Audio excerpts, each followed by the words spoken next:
Saya di depan pendeta semuanya. Dia bilang, "Bu, suami saya berselingkuh.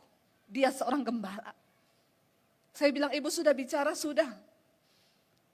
Saya makanya heran, suami saya ini tidak pernah khotbah tentang kekudusan.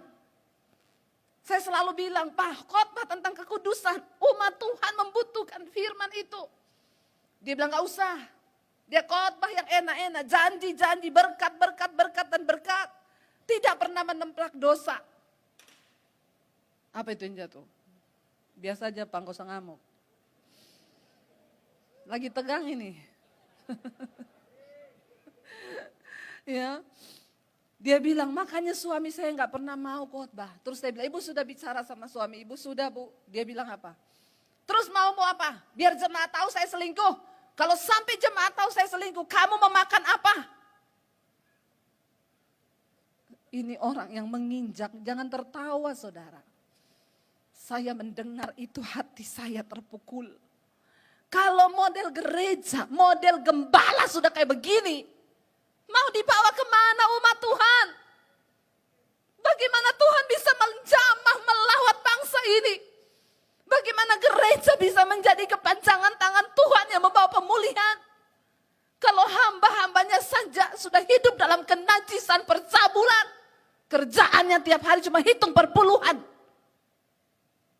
Itu sama dengan Imam Eli, kerjaannya cuma makan daging persembahan, dimakan sendiri saudara. Pak Victor, siapa suruh undang saya? Ini kesempatan saya bicara. Tuhan memberkati pelayananmu. Bagaimana engkau menghormati dia. Tapi Bu, ada gereja yang tambah besar, padahal gembalanya selingkuh. Dia punya gedung mewah, dia punya jemaat ribuan.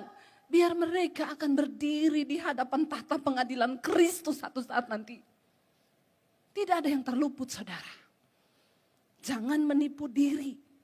Kita bisa tipu jemaat. Kita bisa tipu istri, kita bisa tipu suami. Tapi engkau tidak akan pernah bisa menipu Tuhan. Apa yang dituntut dari pelayanan kita sebagai hamba-hamba Tuhan?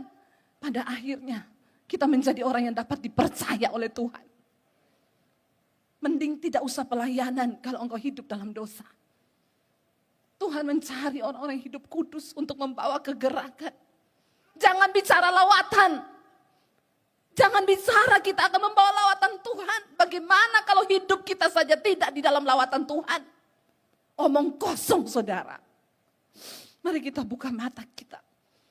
Ayat ini dengan jelas berkata, siapa yang menghormati Tuhan, dia akan dihormati Tuhan. Kalau Tuhan sampai berkata dia menghormati kita, apakah dia tidak akan menyertai pelayanan kita? Apakah tidak akan terjadi penuaian jiwa?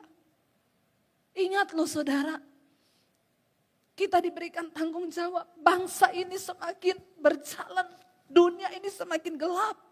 Dosa begitu sekarang menjadi hal-hal yang biasa di depan dan di sekeliling kita. Siapa yang masih mau berjalan di dalam kekudusan?